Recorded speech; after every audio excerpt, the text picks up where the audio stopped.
Hello, ladies and gentlemen. My name is Chad Hart. I'm an extension economist with Iowa State University. And we're here today to talk about the economics of 4R stewardship. And in doing this, I'm sort of going to lay out sort of what's happening within our crop markets right now.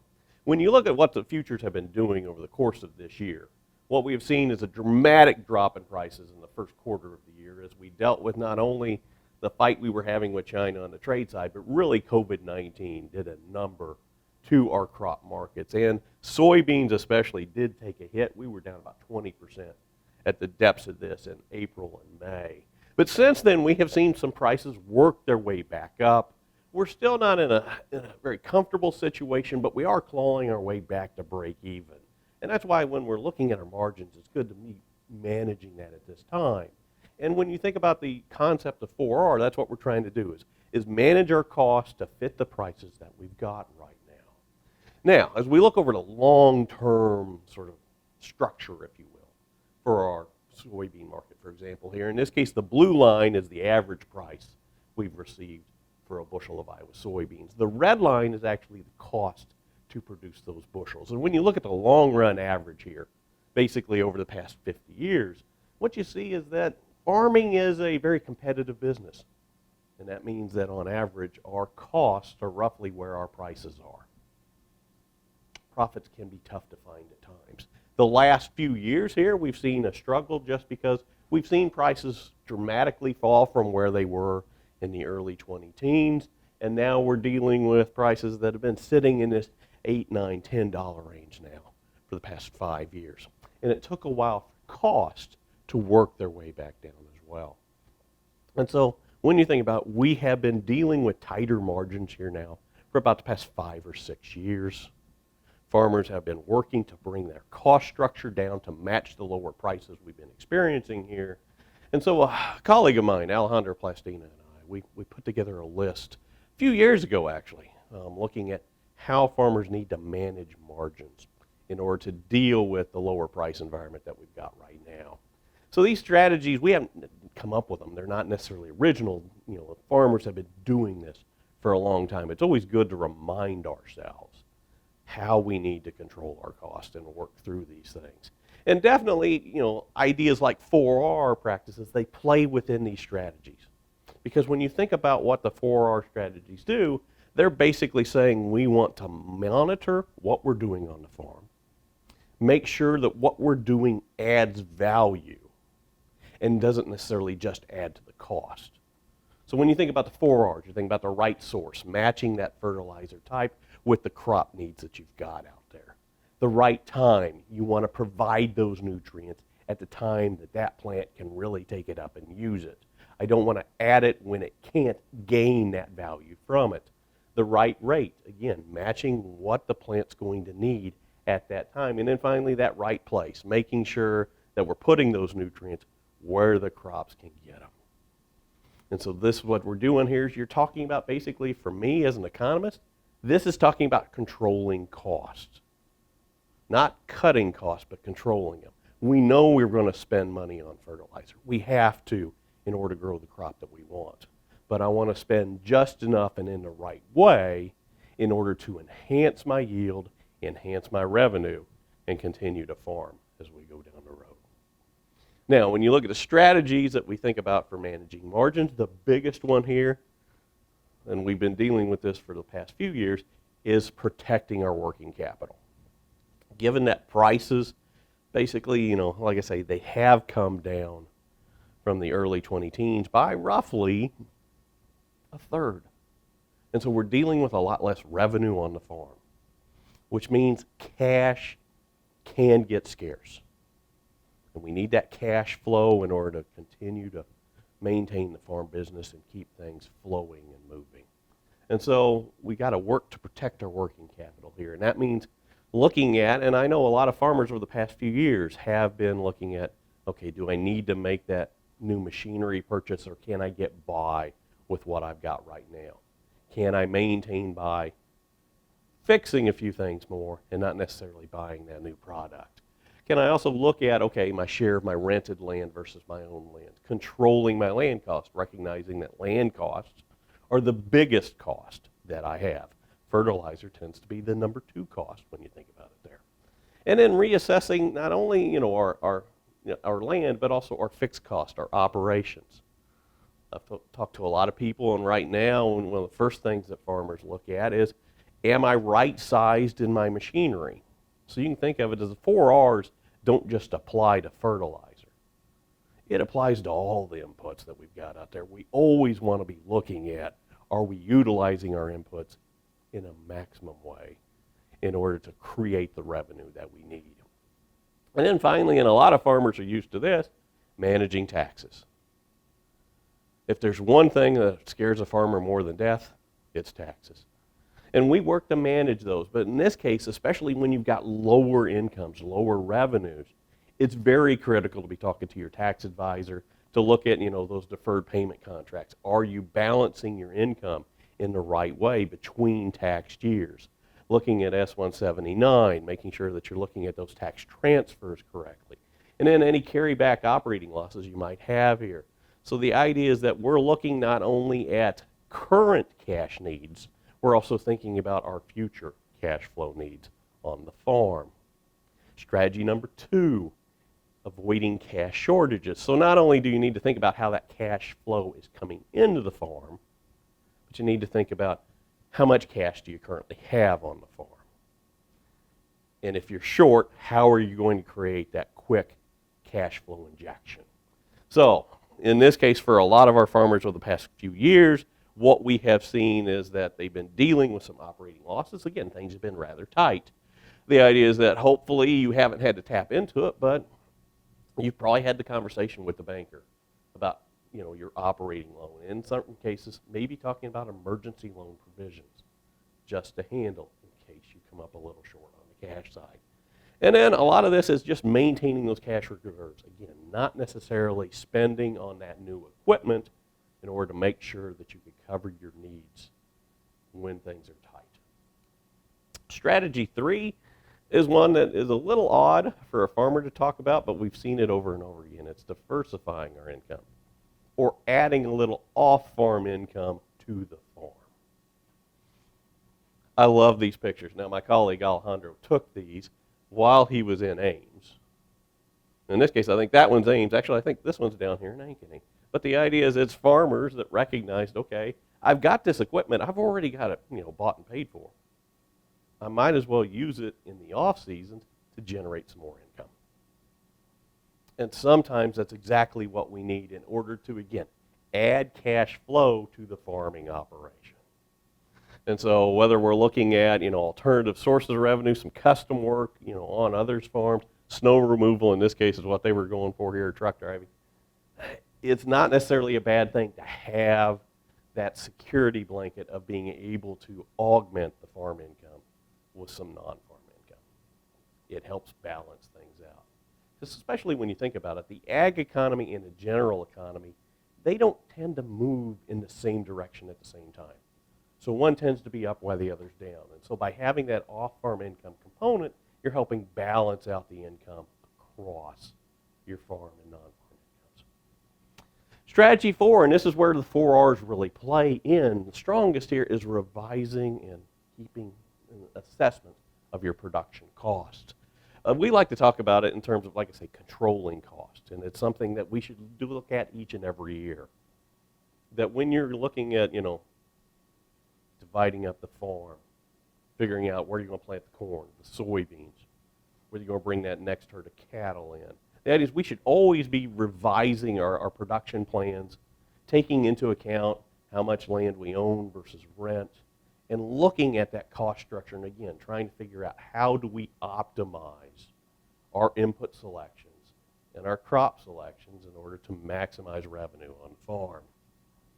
And the idea is, can we make changes that generate savings, that offset maybe some reductions we would see here? So one of the biggest things when you think about the 4Rs is we're looking at fertilizer choice. And for a lot of folks, there are some years where we tend to over-fertilize, other years where we tend to under-fertilize. But in the grand scheme of things, what we've got to figure out is, are there some trade-offs that we can make there? For example, I was just running the numbers a couple of days ago and looking at, P.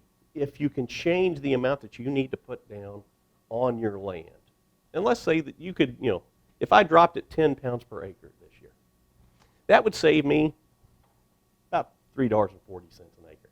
A little bit of a savings. Now, I would only want to do that, though, if that doesn't really impact my yield. So one of the things I always work through here is, okay, how big a yield hit would I have to take if I reduce my fertilizer by that amount?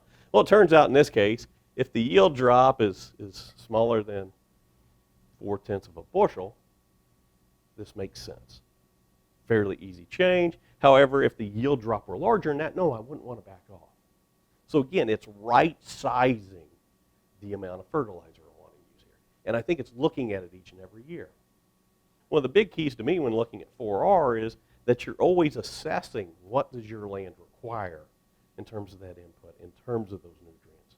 So we're probably looking at soil testing and making sure that we're matching that fertilizer rate with what the soil and the crop actually needs. That gives us this opportunity to maybe look at these sorts of trade-offs. And in some years, it makes sense to go ahead. In other years, not so much. But the idea is each year we should be looking at this and reassessing what we need to do. There's not one static input choice to make each and every year. We've got to adjust for each year. And the idea is you can do this not only with fertilizer, but the same thing as we look at our seed choice. Again, our machinery, or even our soft inputs like crop insurance. It's the idea of looking at the cost of obtaining that input versus the potential revenues it brings with you. And have I got that right size to my farm to where it makes sense? I describe this as the bang for the buck. The idea is if you're going to spend that buck, I want to get the bang in revenue. And if that bang's not large enough, I shouldn't spend that buck. That's the way you control your cost. And so the idea is it's looking at things like trying to get volume discounts on your seed. Again, right sizing the amount of fertilizer you use on that farm. And this has to do with, sitting down and talking to some folks and the experts that you work with. For example, when you think on the agronomic side, when we're talking about fertilizer, you're talking to your agronomist, you're talking to your seed salesman about going, what's the, optimum or what's the best strategy I can use to choose the fertilizer mix that we're going to use here.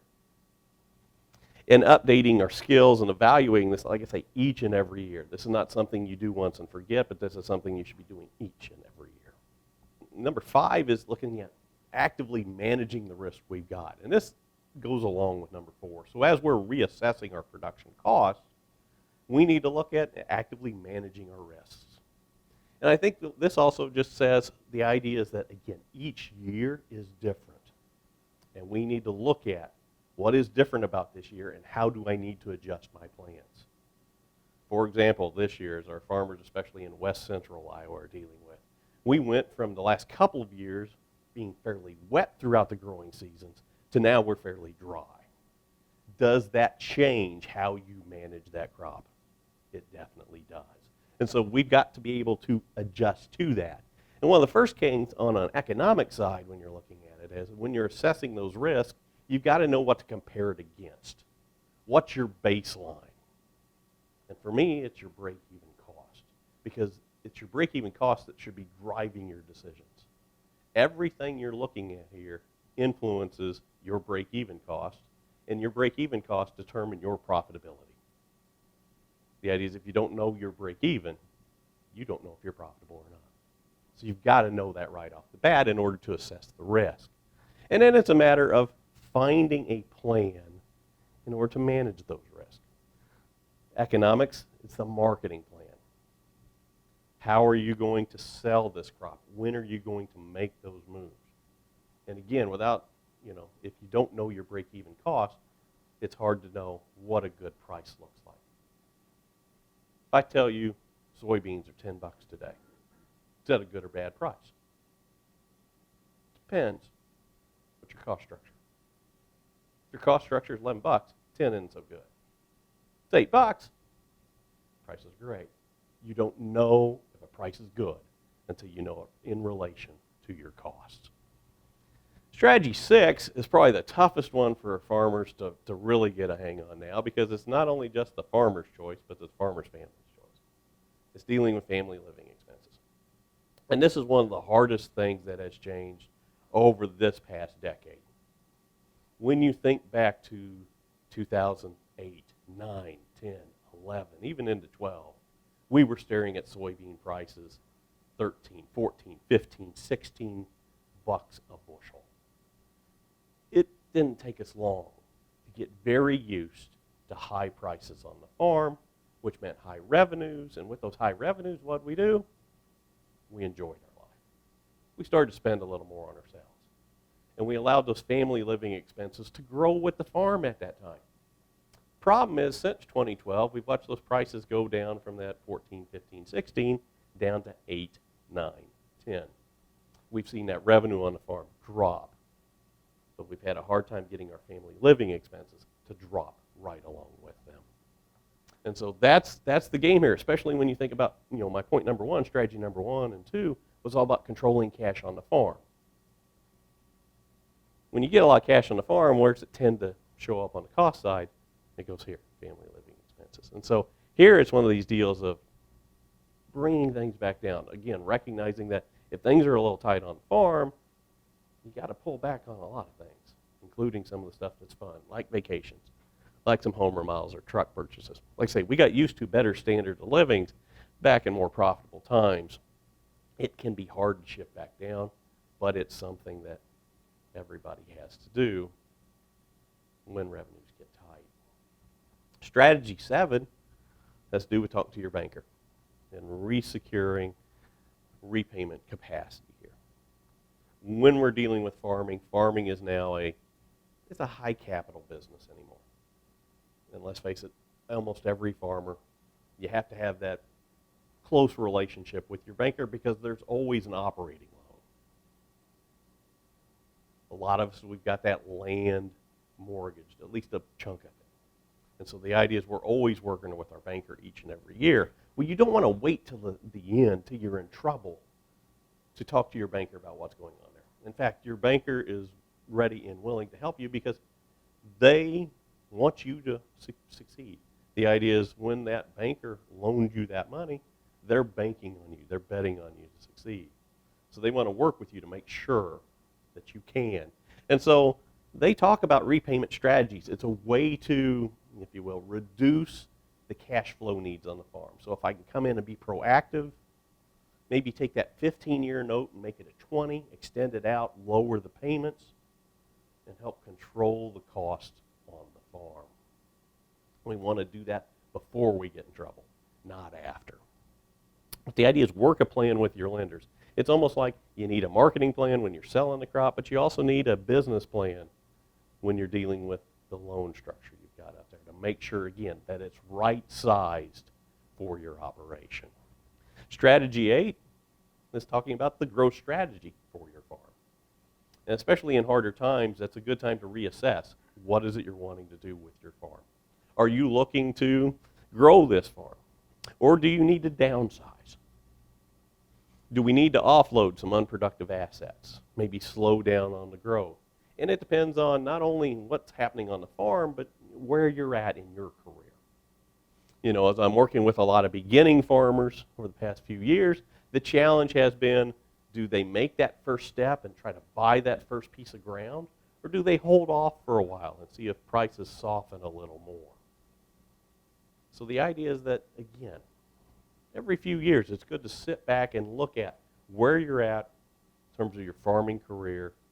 Have you got your farm structure built the way you want to be as you look forward over the next 5, 10, 15 years?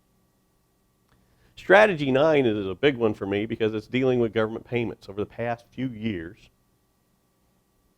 as prices have remained fairly low for us, we have seen an uptick in government support. And especially this year with the pandemic hitting as it has, we have seen even more money come in through government support. This does help the farming community in the short run because it provides some of that needed cash flow to help us cover our bills. But you also want to keep track of what's going on here because sometimes the timing of that government support doesn't necessarily line up with the timing that we need in our cash flow. Also, we've got to look at, in certain cases here, like with conservation support, some of this support can help us in other areas as we look at controlling our cost. For example, again, going back to the 4R strategies of looking at the right time, the right place. What we sometimes discover is some land just shouldn't be farmed, that it does need to be put in some more stringent conservation efforts. How do we use the government programs best to help protect and grow our farms? And just like on off-farm income, the idea is that government support, again, can be used to meet those cash flow needs on the farm. But probably the biggest thing throughout all of these 9 strategies is the need to communicate. Oftentimes in farming, we like to think of the individual farmer out there on his own. But the idea is farming has changed. And again, I mentioned it was we're a highly capital business now. So the idea is if you're a farmer these days, you're working, again, with that seed salesman, with that agronomist, with that lender, with that crop insurance agent. The idea is you've got a team of experts behind you. And the most important thing we can do in order to manage our business and to improve our business is to communicate. Because we need to use that bank of experts behind us in order to set ourselves up. Again, thinking about the 4 R's, it's not just for fertilizer. You can think about that sort of thought process with almost every decision you're doing on the farm. Now that we sort of talked about that, what I want to do is I want to shift gears with you a little bit and sort of lay out what we're seeing in the soybean market right now. And when I'm looking at the soybean market, I'm going to come over here to the far right-hand side because as we look at 2020, what USDA says we've got in front of us right now is that we've got, I'll call it a rebound year. 2019 was really rough for the soybean market, mainly because we didn't get planted. When you think about the 2019 crop, we saw roughly 13 million acres come out of soybean production in 2019 due to all those wet conditions. 2020, we saw some of that land come back in play. And so across the country, we planted nearly 84 million acres of soybeans. Not quite the record highs that we had a few years ago where we got up there around 90 million acres, but you're still talking about soybeans has become the second largest crop here within the U.S. in terms of area planted. And with that, we've been able to produce some incredible crops over the past few years. We're talking about, 4 billion bushels, 4 consecutive years in a row. Till we hit 2019. We saw that fall off with that acres. Well, we're talking about going back over 4 billion bushels again. So we've got a lot of production on hand. Luckily, though, we've had a lot of demand for our product as well. As you look at this slide, the gray box there towards the bottom half is the demand side of the soybean market. And what you see there as you look across the total use line is that we use about 4 billion bushels of soybeans each and every year as well. So we've watched the demand for our product grow to match the supplies we're able to bring to the marketplace. The challenge for this year really is, in this case, looking at the export line here. Because when you think about soybeans, the idea is it truly is a global marketplace. For our U.S. soybean market, roughly half of what we produce will leave the country. And so international trade looms large when we're looking at what happens in soybeans, and that has been a challenge over the past few years. The trade disputes with China, the renegotiations of things like the USMCA or the old NAFTA bill, even the chorus with South Korea or the agreement we reached with Japan. Those have come with some bumps along the road in terms of our trade. And so we have seen some lower prices, as I've mentioned, the ideas of 8s, 9s, 10s, that's what we've been staring at the last few years as opposed to beans in the teens. And as we're looking forward here in 2020, USDA is basically saying, no, we're still in those lower priced scenarios right now, but we do have some opportunities that we hope for growth. But the biggest challenge here is it's related to the international marketplace. Now, as we look at what's growing out there this year, what we're seeing so far right now is a crop that it was planted a little bit ahead of schedule. And for the most part, nationally, this crop does look pretty good. This is looking at the crop conditions report that comes out each and every week. And the idea is that red line is what we've done this year. If you look at the light blue line that's running through this, that's what we were staring at last year. Last year, we got planted late. In fact, for the first couple of weeks, the USDA didn't even put out the crop conditions report because the crop was that far behind. This year, no, we were able to report early. We've seen a fairly strong crop starting. The problem maybe for this year's crop is that we have seen some challenging conditions in certain spots. So this is the weather outlook for harvest, but it does also lay out what we've been seeing throughout this year. Left side, what you're looking at there is the temperature outlook. And for the most part, what we have seen this year has been warmer conditions, especially through most of the growing season. This says those warmer conditions will last all the way through harvest. But it's been the precipitation side that's really been the challenging factor for farmers. What we've had, and as you can see here, the forecast says that we're looking at some below average precipitation as we look at the Rocky Mountain regions into the southern plains, but it wouldn't take that much to extend it into Iowa. And here in Iowa, especially as we go from I-35 west, we have seen some drier conditions. On the other hand, some parts of the country have seen some fairly wet conditions. Those that are getting rain continue to get it. Those that haven't picked up that rain are challenged to find it. But if I take you back here again, the idea is what we're seeing is, for the most part, this crop is getting the rain that it needs. USDA looks like we're going to get that yield up there around 50 bushels per acre, which means we would be looking at north of a 4 billion bushel crop. And so that's why even though we've seen some dryness, we've talked about drought, especially here in Iowa, we're not necessarily seeing the prices bump up for that yet, because while the drought is a regional problem, it's not a national one yet. And so that's not pushing prices higher yet because that drought hasn't spread far enough. So we're not getting help on the price side from the supply. Then I've got to look at demand. And when we're looking right now, especially in the soybean market, we are seeing some improving signs in international demand that are crucial right now. This is our soybean export sales report that comes out each and every week. And what I wanted to show you here is this red line is 2019. And what you can see here, and I want to sort of set it this way. If you look at the 2017 line, the blue line, that's sort of trade, if you will, before we got into the big spat with China, where we're talking about exporting somewhere north of 2 billion bushels of this soybean crop. Again, over half of it. The trade problems hit, and that's the green line there. You can really see the dive off there.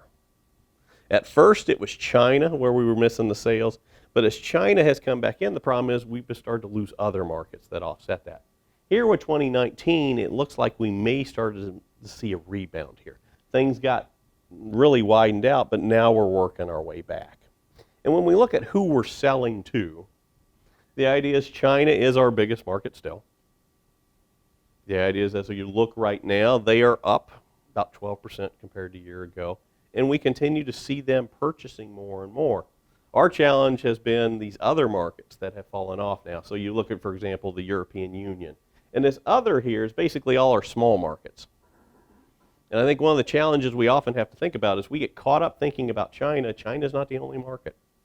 When you look at soybean sales for the U.S. across the globe, we sell to 40 to 50 countries each and every year. The idea is each and every one of those markets is important for us, and especially in a year like this year. We look like we've got the shot to produce another 4 billion bushel corn or soybean crop. We need to make sure that we get these exports everywhere we can. And so we've been watching this, and this is what I've been watching here, the total line here. We're down about 5% compared to last year. At the depths of the problem we were having, especially back in April and May with the coronavirus, this was down 15%. So we have seen a fair amount of recovery, and the hope is that we'll continue to see that. In fact, when I look at advanced sales, the idea is that they are ratcheting up now. We are seeing a lot more sales, and a lot of these are going to China. In fact, right now, about 80% of that red line is advanced sales to China out there. So the phase one deal is kicking in place right now. China is ramping up sales as we're moving through the year. And that bodes well for us in terms of that international demand that we need to help pull our prices higher.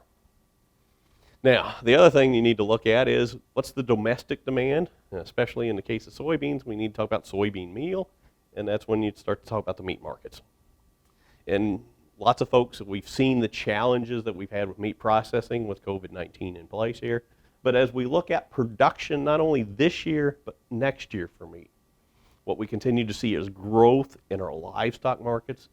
More animals means more need for feed, means more need for soybean meal. So when I'm looking at the demand structure for our soybean crop, it is fairly strong. The question really the markets are having right now is trying to figure out, is it strong enough to pull prices higher? And this is where I'm going to split between corn and soybeans. So if you look here, what I'm showing you is sort of the, let's call it, relative price moves between the two crops over the course of this year. Here, the green line soybeans, the yellow line's corn, and for the most part, they have tracked along with each other until you get here to the last week or week and a half, where we've seen soybeans be able to hang on to some of the gains we've seen where corn has lost them. And the reason we've seen this split between the two crops is because of the strength of the international demand for soybeans. Beans, we've got that strong export demand component that's really pulling through. Corn is much more reliant upon domestic needs, and those aren't growing nearly as fast. And so that's creating this little price gap that we're seeing right now. Now, for both crops, based upon our Iowa production cost estimates that we do up at Iowa State, what we're looking at right now is soybeans is right now basically at break even. Corn's running just slightly below right now. So the idea is it's still a very challenging year for both crops as we're moving forward, but at least we're still in a spot where there may be some profits to be had out there, especially if we are controlling our cost, following the 4Rs, and making sure that we're maximizing what we can on the farm. And when you look at maximizing that on the farm, I'll point this out. The idea is that when you're looking at general price moves, this is what we tend to see. These are 40-year averages looking at price moves. So in this case, the red line sort of shows you the average price movement over the course of the year. So as we look here at October, you'll notice the low point here. Well, that's your harvest low in prices. And then what you tend to see is slow improvement. And when do we tend to see our highest prices? June, July. And then we tend to bring it back down again at harvest. The green line there is when we tend to sell our crop. Do you notice the relationship between the two of them? One of the biggest challenges in dealing with farmers and dealing with trying to capture those best prices is oftentimes the best prices are at the time when we're least likely to sell. And I know even this year, for example, we did see a little bit of a price rally, if I take you back, because we were seeing those drying conditions. Yet it's hard for farmers to pull the trigger on that sale because they fear I may not have the crop to sell there. What tends to happen, though, is one, you've probably covered those risks. So if you did strategy 5, you've got your crop insurance in place. You've covered that risk if you don't produce it. And 2, oftentimes, weather changes and you end up producing that good crop in order to fill those sales. And so when you look at this, I like to talk about this and say, one of our biggest issues is reworking when we sell this crop. As you can see here, the vast majority of our sales happen in harvest, which means oftentimes we're lining ourselves up for capturing the lowest price, not the highest one. So, but as you look at this year, what we hope, what we're looking for here is hopefully some continued improvement as we've seen over the past few weeks. Like I say, supplies right now are looking good, but demand is looking good as well. And so what I hope you find as you go through the rest of 2020 and into 2021 is that you have a happy, healthy, and profitable year, and that things turn out a bit better than what we've talked about here today. Thank you very much for your time.